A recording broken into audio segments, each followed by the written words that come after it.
থেকে ঠিক 1 মাস আগে 24শে জুন পশ্চিমবাংলায় 40টি মহকুমাতে আমরা স্মারকলিপি প্রদান করেছি। আমরা সরকারের কাছে দৃষ্টি আকর্ষণ করেছি যে পশ্চিমবাংলায় আমরা 40% হিন্দু ওবিসি কোন যুক্তিতে আমাদেরকে 60% দেওয়া হয় রিজার্ভেশন, এবং আমাদের তো বয়স হয়ে গেছে।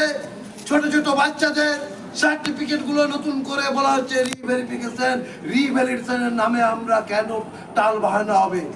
আমরা জানি যে 5% জল আছে, বেআইনিভাবে কিছু লোক ওবিসি সুযোগ নিয়েছেন, কিন্তু সেই 5% লোকের জন্য আমরা 95% মানুষ আমরা কেন ভুগবো? আমরা কেন আবার নতুন করে প্রসেস শুরু করব? একটা সার্টিফিকেট পাওয়ার জন্য আমরা প্রথম থেকে যে প্রসেস করেছিলাম আবার সেই প্রসেস করতে হবে।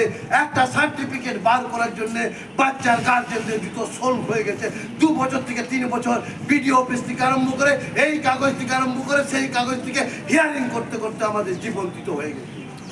আর আজকে এই যে ওবিসি, আপনারা যারা শিক্ষিত মানুষ, আপনারা জানেন যে আমাদের দেশ স্বাধীন হওয়ার পর 1947 সালে স্বাধীন হওয়ার পর জাতীয় সরকার তৈরি হয়েছিল। সেই সময় তপশিলি জাতি উপজাতিদের সমস্যার সমাধান হয়েছিল।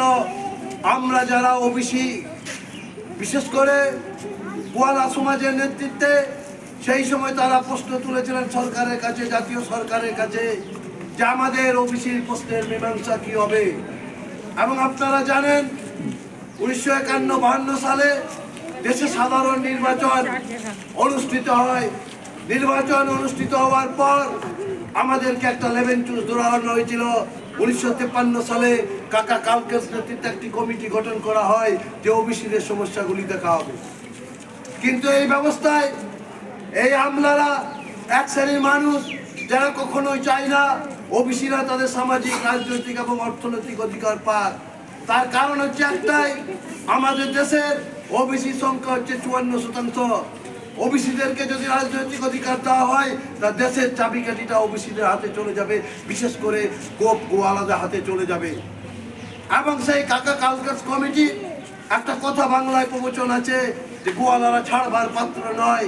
সেই সময় থেকে আমার বাপদাদারা প্রত্যেকটি ব্লকে রাজ্যে রাজ্যে গণডেপুটেশনের মধ্য দিয়ে জনমতকে সংগ্রহ করার মধ্য দিয়ে বিন্দেশ্বরী প্রসাদের নেতৃত্বে সরকার বাধ্য হয়েছিল মন্ডল কমিশন তৈরি করতে। এবং মন্ডল কমিশনের যে জাস্টিফিকেশন, মন্ডল